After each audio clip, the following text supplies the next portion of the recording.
Hello and welcome back to my channel. So for today's video, I thought it'd be a little fun to shame myself a little bit and talk about my bookish hot takes and bad habits. So let's get into it. Let's start with some tamer ones and then we'll get into the more controversial ones. So, firstly, I read multiple books at once. I am almost always reading a physical book, listening to an audiobook, and reading something on my Kindle or my Kindle app on my phone.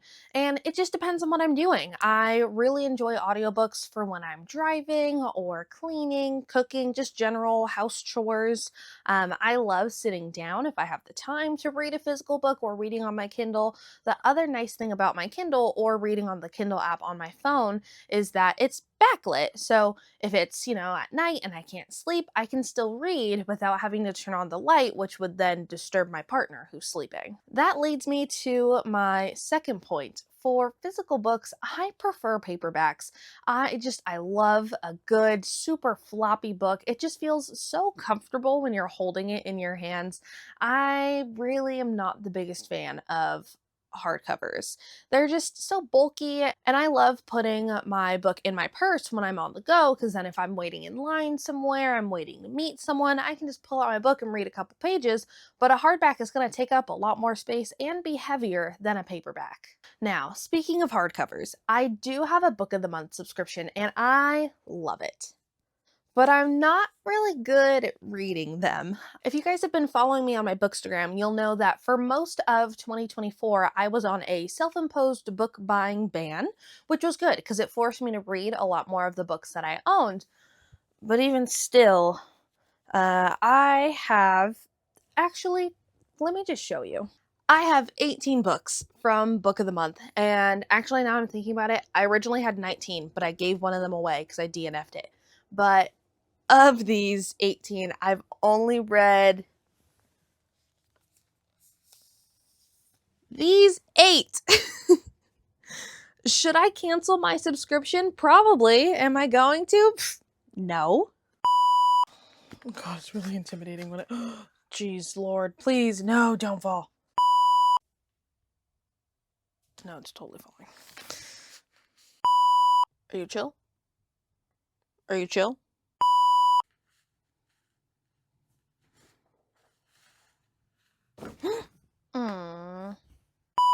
Another one of my bookish bad habits is that I definitely judge books by their cover. I just can't help it. When I'm in a bookstore, I just always gravitate to the pretty covers. And if it's not pretty, I kind of hesitate to pick it up, which I know is terrible, but I can't help myself. A hot take that I have is that books shouldn't remain in pristine condition.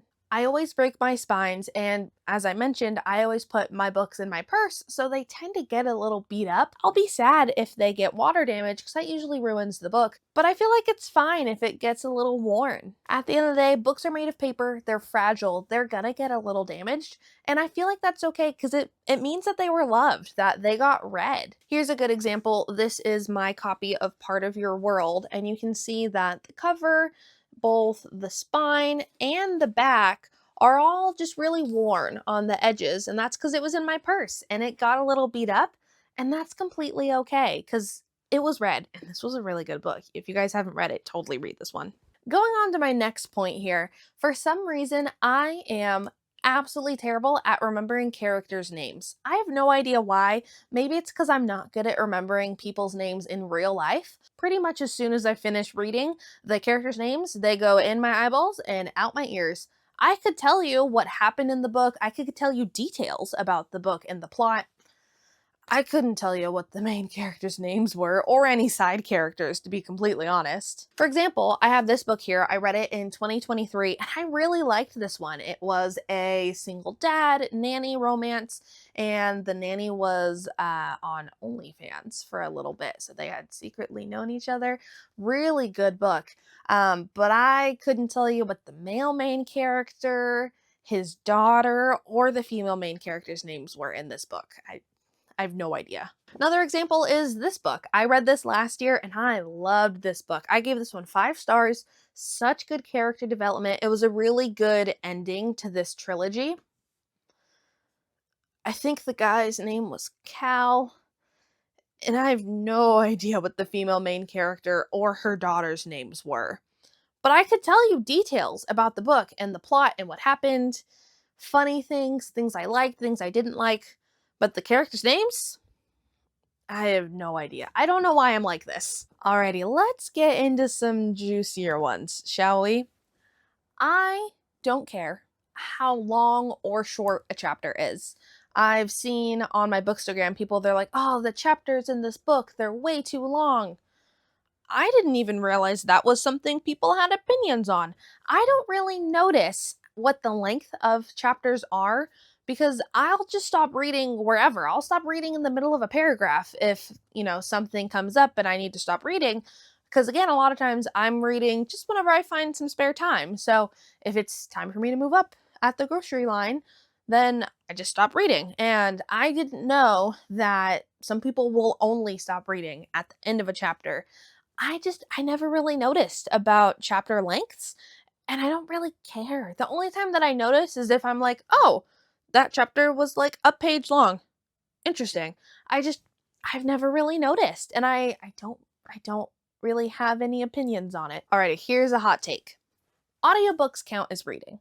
I really don't like that there is this divide about what makes a real reader. That you're only a real reader if you read physical books or ebooks. You're not a real reader if you listen to audiobooks. That doesn't count as reading.